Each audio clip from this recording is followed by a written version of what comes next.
Olá, hoje é sexta-feira, 18 de abril. E você acompanha a Conexão Unicinos pela TV, pela FM 103.3. No feriado dessa sexta-feira santa, vamos falar sobre a Páscoa. No estúdio, você confere uma entrevista sobre o significado da data para diferentes religiões. Na agenda cultural, saiba quais são as estreias do cinema e atrações programadas para a região neste feriado prolongado.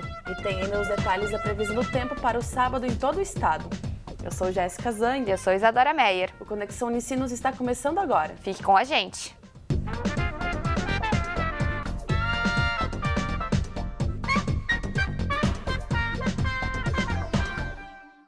No Brasil, mais de 86% da população se declara cristã e, por isso, a maioria das pessoas conhece a comemoração da Páscoa, em que um domingo é reservado para celebrar a ressurreição de Jesus.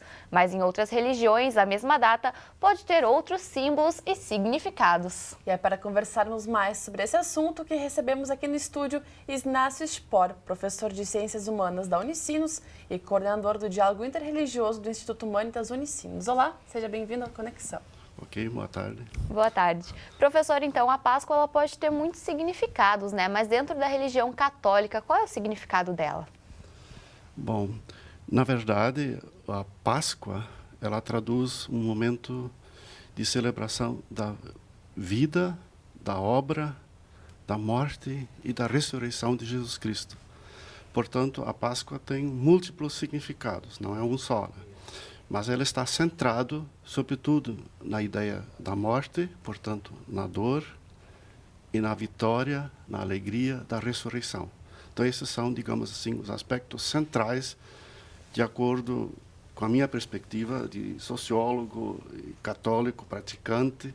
Eu diria assim que a Páscoa é a vida de Jesus, mas o seu significado para a nossa vida, sobretudo para a nossa concepção de mundo e para a nossa ação dentro da sociedade. E, professor, nessa época, as crianças são muito atraídas pela questão do chocolate, dos ovos de Páscoa, mas o senhor acha que é válido atrair as crianças para os verdadeiros significados da Páscoa, além do chocolate, dos presentes? Em princípio, soa um pouco estranho, né, que se distribua ovos, se fala de coelhinho, se fala de chocolate, se dá presente de chocolate. Mas, em princípio, eu não sou contra. Eu acho que é um símbolo simpático, atrai as crianças memorizam a Páscoa como algo agradável. Isso é bom. No entanto, existe um pouco, digamos assim, uma ideia comercial excessiva, exagerada, de distribuição de presentes, de consumo. Nesse lado, eu acho de que tem algum fator que complica a ideia de Páscoa. Em si, a ideia do coelho e dos ovos de chocolate, isso vem da simbologia europeia. No caso, a Europa, durante um longo tempo, sobretudo, digamos assim, na era pré-cristã,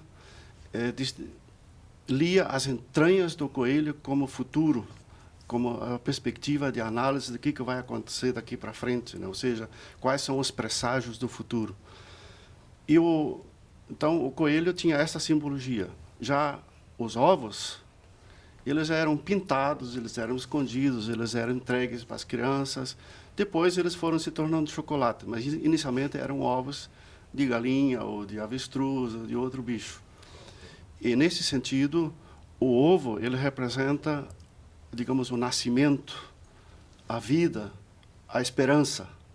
Então, juntando os dois elementos, deu o coelho da Páscoa e os ovos. Os ovos de chocolate para tornar mais atrativo também, justamente para as crianças, né? Efetivamente se torna muito mais atrativo. E por isso que eu digo assim, que a simbologia é interessante e é agradável às crianças, e a Páscoa se torna um símbolo bem visto digamos assim, de acolhida.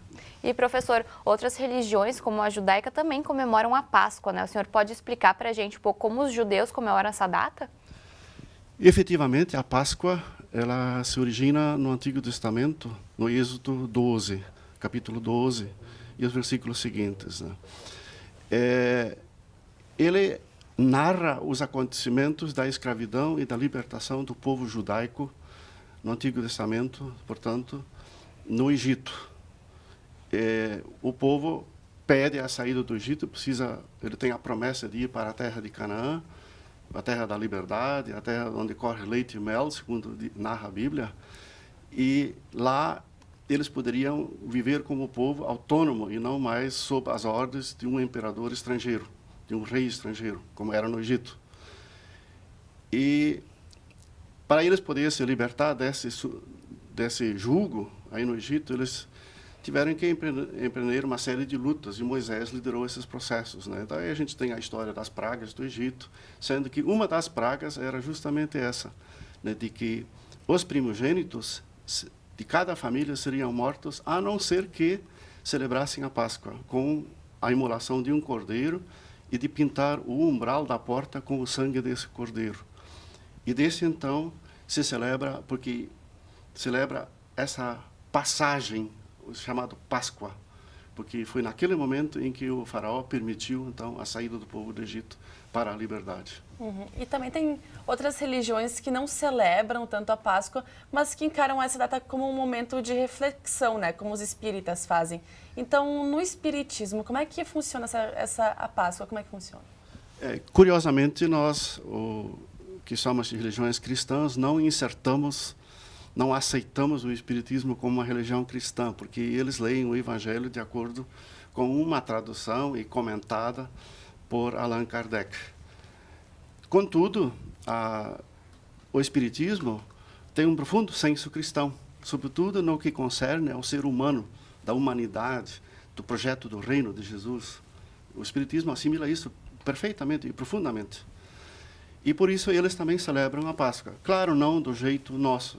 Eles não celebram com cerimônias, mas eles celebram com gestos de caridade, com gestos de doação, com gestos de celebração, inclusive na alimentação para crianças pobres e por aí afora.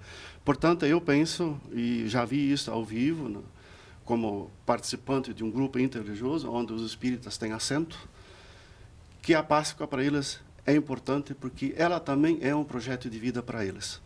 É um momento de reflexão também, como todas as outras religiões, né? A maioria das religiões, aqui pelo menos os que estão insertados no mundo cristão, elas de algum modo celebram a Páscoa, até o budismo. Tempos atrás eu tive contato com uma liderança budista de São Paulo, eu li na internet, isso no site do budismo, e se relatava, de fato, do Natal, aquele episódio, mas ele também serve para entender a Páscoa. Eles dizem assim, a gente fez um grande almoço, onde a gente convidou pessoas de diferentes religiões, mas principalmente católicos, porque nós queríamos celebrar o Natal naquela vez, né? E também fazem isso em épocas de Páscoa, né?